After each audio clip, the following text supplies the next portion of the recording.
And so that open sea shootout coming at a time of heightened tensions between the U.S. and Cuba. With us now to see where things go from here is Andres Martinez-Fernandez, Senior Policy Analyst for National Security at the Heritage Foundation. Andres, good morning. Thanks so much for joining us.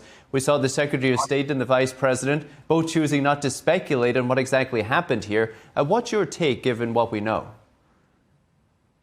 Well, what we know is very limited, and it largely comes from the Cuban government itself, which is a good reason to discard a lot of the claims that are made, or at least be very skeptical of them. This is a regime which we know has engaged in the purposeful targeting of civilians with lethal force. That includes dissidents within the country in Cuba.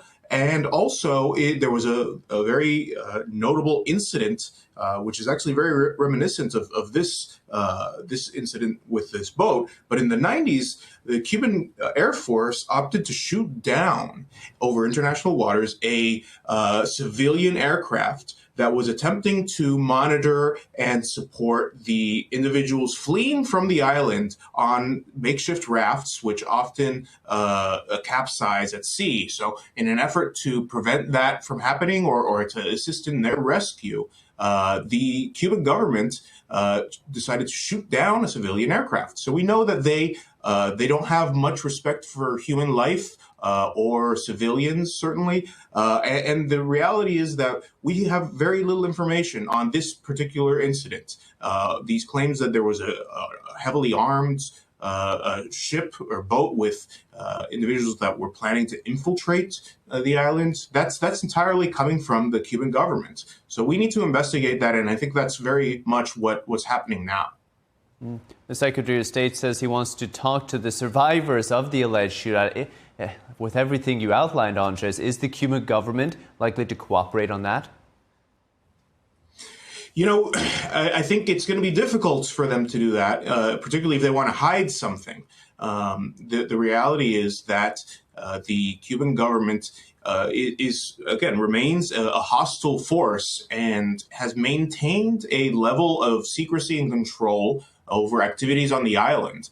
While we have some discussions that have been going on over the past few weeks between Secretary Rubio and the administration and individuals in Cuba, there still is a very difficult path towards anything seeming like a collaborative approach. I won't rule it out completely, particularly, again, if there's something that the Cubans are hiding, which is usually the case. But there's certainly a series of surprises that we've seen within the administration's foreign policy. So it's not impossible. It's just incredible. As the Secretary of State said, it's not every day you hear about a shootout on the open sea off of Cuba. So the timing is kind of interesting, Andre. Could this be in any way linked to the oil embargo that the U.S. had placed on Cuba? Could very well be. You know, one scenario, and this is speculation, but one scenario could be that this was, in fact, not a heavily armed group of individuals on a boat trying to infiltrate Cuba, and instead it was individuals who had drifted off course and into Cuban waters, and the Cuban government overreacted and decided to open fire on this boat. And that could have been in part as a response or heightened elements of concern from the Cuban regime. Lack of discipline, which we know that the Cuban military has. It's essentially a more of a business than it is a actual military. It's runs the tourism industry in Cuba and has made a lot of money for its leaders through that way. So their ability to maintain discipline and actually encounter these kinds of incidents and handle them well is very much in doubt. Like you say, it's difficult to know exactly what's happening. We just have that one side. I know the Secretary of State said investigations are ongoing. They want to get to the bottom of it. Andres, how badly is the Cuban economy hurting right now because of that embargo and those oil restrictions? Yeah, it's being hit very hard. The reality is that the Venezuelan oil that was flowing to the island was one of the key pillars of support for the Cuban economy. This is an economy that has been decimated by communist policies and corruption on the island, and really, it would have collapsed not much longer after the collapse of the Soviet Union, not for the intervention and partnership of Venezuela under then Hugo Chavez. What we have seen now since the end of that partnership in January is a removal of a very important line of support to the Cuban regime directly in the form of cheap oil that is being sent en masse to Cuba. Now, we do have a special exemption that was announced recently from the administration on certain oil transfers to the Cuban private sector. That's something that we'll have to see how that's implemented. Obviously, that can create it's always complicated when you're talking about the Cuban private sector. There's very little private sector in general, and it's not particularly private. A lot of times it's infiltrated and a cover for the government. But that is an important development that could create some, at least, mitigation of the humanitarian crisis there. In communist regimes, it's a fine line between public and private sectors. Andres, after that dramatic capture of Nicolas Maduro, the administration, some of the administration hinted at regime change in Cuba. How likely is that to happen?